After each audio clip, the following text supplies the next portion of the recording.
নমস্কার। সঞ্জয় দেবশাস্ত্রীর তরফ থেকে সকল দর্শক বন্ধুদের স্বাগত।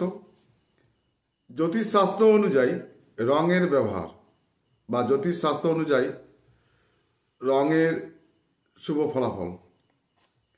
তো রং আমাদের চিরন্তন থাকে, সবসময় রং আমরা দেখতে পাই, সাদা, নীল, সবুজ, লাল। তো এই রঙের মাহাত্ম্য কী বা এই রঙের ফলাফল বা কী? তো লাল রং হচ্ছে হিন্দুদের ধর্মীয় রং। প্রতিটি মাঙ্গলিক কর্মে লাল রং ব্যবহার করা হয়, যেমন সীতার সিঁদুর বা বিভিন্ন লাল শাড়ি। বিভিন্ন পূজার ক্ষেত্রে লাল জিনিসটা অবশ্যই থাকতে হবে। দেবদেবীর মূর্তিতে ও ঘটে লাল সিঁদুরের তিলক দেওয়া হয়ে থাকে। লাল তিলক শৌর্য ও বিজয়ের প্রতীক। গৌরব ও যশের তিলক লাল।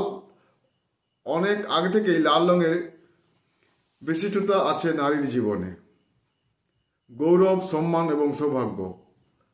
আর লাল পদ্ম হল সমৃদ্ধির প্রতীক।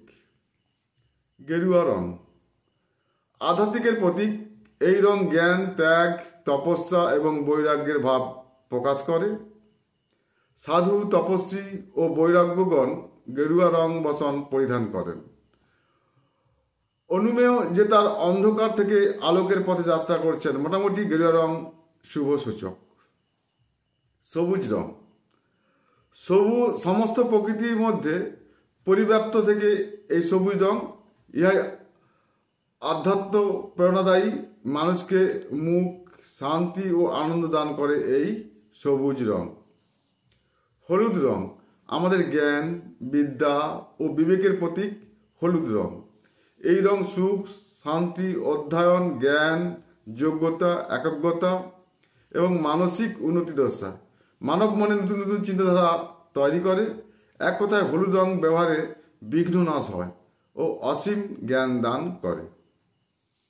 নীল রং কিন্তু মানসিক পৌরষ ও শক্তির প্রভাব আনে, একথা মনোবিজ্ঞানে লেখা আছে। আর নীল রঙের শক্তি ও পৌরুষের বার্তা বহন করে, কারণ ভগবান শ্রী রামচন্দ্র ও শ্রীকৃষ্ণ উভয় মানবতা রক্ষা ও দান বদল নিধন করে গেছে। তাদের শরীর বর্ণ ছিল কিন্তু নীল। নীল রং আকাশ ও পৃথিবীতে পরিব্যাপ্ত, অর্থাৎ সমুদ্রের গভীর রং।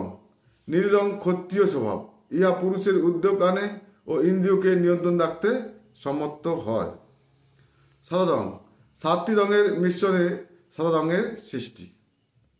সূর্যের সাদা রশ্মিকে ভাঙলে তা থেকে সাদা রং বেরিয়ে আসে। সাদা রং শুদ্ধতা, পবিত্রতা, বিদ্যা ও শান্তির প্রতীক। তাতে মানসিক স্বচ্ছতা বিকশিত হয়। জ্ঞান ও বিদ্যার রং সাদা। বিদ্যাধাত্রী বাণী মাতার দেহের রং সাদা, মানে সরস্বতীর দেহের রং সাদা। তো সবাই ভালো থাকবেন, সুস্থ থাকবেন। নমস্কার।